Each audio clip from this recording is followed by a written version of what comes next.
Hello guys, welcome back to my channel. तो हम अब आपको इस वीडियो के माध्यम से लेके चलते हैं हेमकुंड साहिब की यात्रा 2025 के लिए।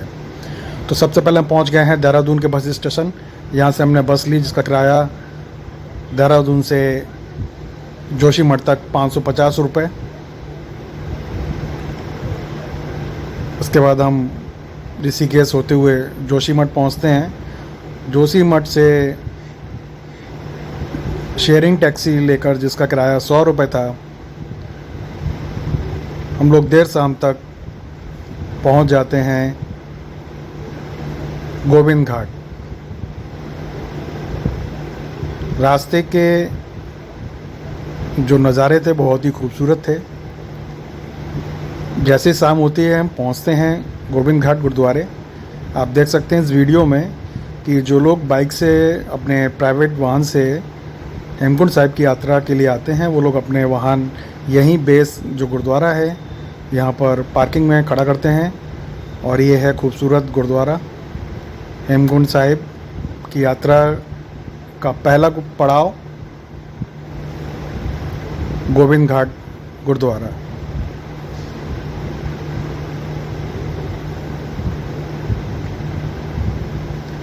सुबह अगले दिन जैसे ही हम सुबह उठते हैं, सुबह 4 बजे, और सुबह 6 बजे ही हम लोग आगे के ट्रैक के लिए चल देते हैं जो हेमकुंड साहिब से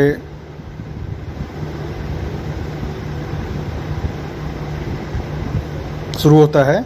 रास्ते में हमें मिलते हैं अमृतसर से श्रद्धालु।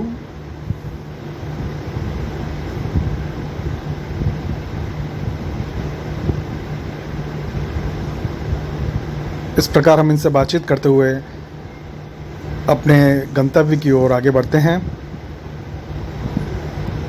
हेमकुंड साहिब यात्रा में भाग लेने के लिए आपको ध्यान रखना है कि हम कम से कम 4 से 5 दिन के लिए अपने जो ज़रूरी सामान है उसको पिट्ठू बैग में ही लेके जाएं। ट्रॉली, सूटकेस इत्यादि बैग का यूज़ ना करें, क्योंकि ट्रैकिंग है लगभग 10 किलोमीटर और 6 किलोमीटर की। 16 किलोमीटर का ट्रैक करना है आपको। अच्छे शूज़ लेके जाएं और अपने साथ घर से ही बरसाती रेनकोट, छाता और रबड़ जो चप्पल्स आते हैं आजकल, शूज़ आते हैं, उनका यूज़ करें। और हेमकुंड साहिब गुरुद्वारे के लिए गर्म कपड़े रखने ना भूलें।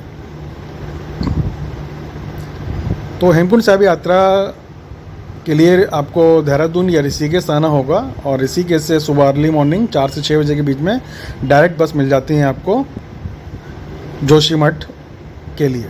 जोशीमठ से आप शेयरिंग टैक्सी करके 100 रुपये देकर आप पहुंच जाते हैं हेमकुंड साहिब का बेस गुरुद्वारा है, गोविंद घाट। गोविंद घाट गुरुद्वारा, आप कहीं भी जाइए ध्यान रखिए कि गोविंद घाट गुरुद्वारे आप दोपहर तक यदि पहुंच जाते हैं 12 और 1 से 2 बजे से पहले, तो आपको वहां पर रूम इत्यादि जो रुकने की व्यवस्था है आसानी से मिल जाएगी। और आप यदि 2 या 3 या 4 बजे के बाद वहां पहुंचते हैं तो आपको थोड़ी कठिनाइयों का सामना करना पड़ सकता है, लेकिन भगवान के दरबार में सभी के लिए जगह है। आप वहाँ पर कंबल इत्यादि लेकर भी निःशुल्क वहाँ रुक सकते हैं और अगले दिन आप आगे की यात्रा अपनी प्रारंभ कर सकते हैं। इस तरीके रास्ते में हमसे जो श्रद्धालु मिलते गए, इनसे हम लोगों ने बातचीत की और जाना कि आगे कितना रास्ता है अभी। तो सब ने यही कहा, बस सतनाम वाहेगुरु जपिए और आगे बढ़ते रहिए। रास्ता लंबा ज़रूर है लेकिन कठिन नहीं है। तो इस तरीके से हम चलते हुए शाम तक पहुंच जाते हैं गोविंद धाम के दूसरे गुरुद्वारे पर, जिसको हम लोग गंगरिया घाट भी कहते हैं। गंगरिया घाट गुरुद्वारा जो है, यहाँ भी आपको 12 बजे से पहले पहुँचना है। इसलिए हमेशा ध्यान रखिए कि सुबह अर्ली मॉर्निंग 4 से 5 बजे के बीच में आप लोग रेडी होके अपना सामान, ज़रूरी सामान लेकर आगे के लिए निकल जाएं।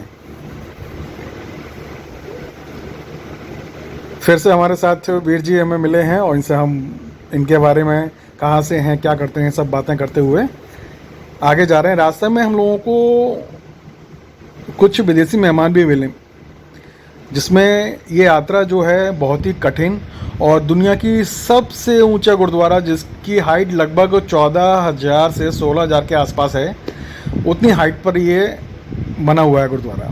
यहाँ पर 3 साल से 5 साल से छोटे छोटे बच्चे से लेकर और 55-60 साल तक के सभी लोग जो श्रद्धालु हैं वो आपको आते जाते मिलेंगे रास्ते में। इस यात्रा को करने के लिए आपको सबसे पहले होमवर्क ये करना है कि डेली कम से कम 15-20 दिन आप लोग पैदल ट्रैक जरूर करें, जिससे आपको चलने में दिक्कत ना हो। और ब्रीथिंग के लिए, क्योंकि हाइट पर है गुरुद्वारा, तो वहाँ थोड़ा ऑक्सीजन की भी कमी है। तो जिनको अगर मेरी सलाह ये है, अगर आप लोग सांस के कोई पेशेंट हैं या कोई दिक्कत है तो वो लोग इस यात्रा को अवॉइड करें, क्योंकि वहाँ पर इतनी मेडिकल फैसिलिटी इतनी अच्छी नहीं है ऊपर कि अगर इमरजेंसी में आपको तुरंत नीचे लाया जा सके। हेमकुंड साहिब का जो पूरा 6 किलोमीटर का जो ट्रैक है वो प्राकृतिक नज़ारों, झरनों, नदियों, ऊंची ऊंची पहाड़ियों से भरा हुआ है। प्रकृति का नज़ारा लेते हुए आगे बढ़ते हुए गंगरिया घाट से सुबह फिर से अर्ली मॉर्निंग 4 बजे हम लोग प्रस्थान करते हैं हेमकुंड साहिब के लिए। ये हमारा डे 3 था।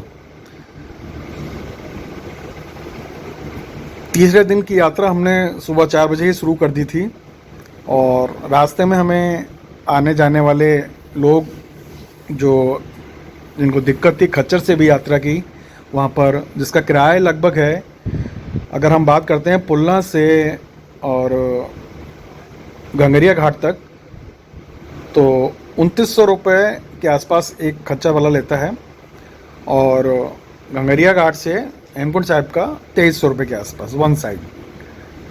ये इसका खच्चर का जो है वो रेंट है। आप लोग जो यूज़ करना चाहें उसको लेके जा सकते हैं। तो आखिरकार हम लोग पहुंच गए अपनी मंजिल। जो एक ख्वाब था हमारा, एक सपना था, जो लगभग 14 साल बाद पूरा हुआ।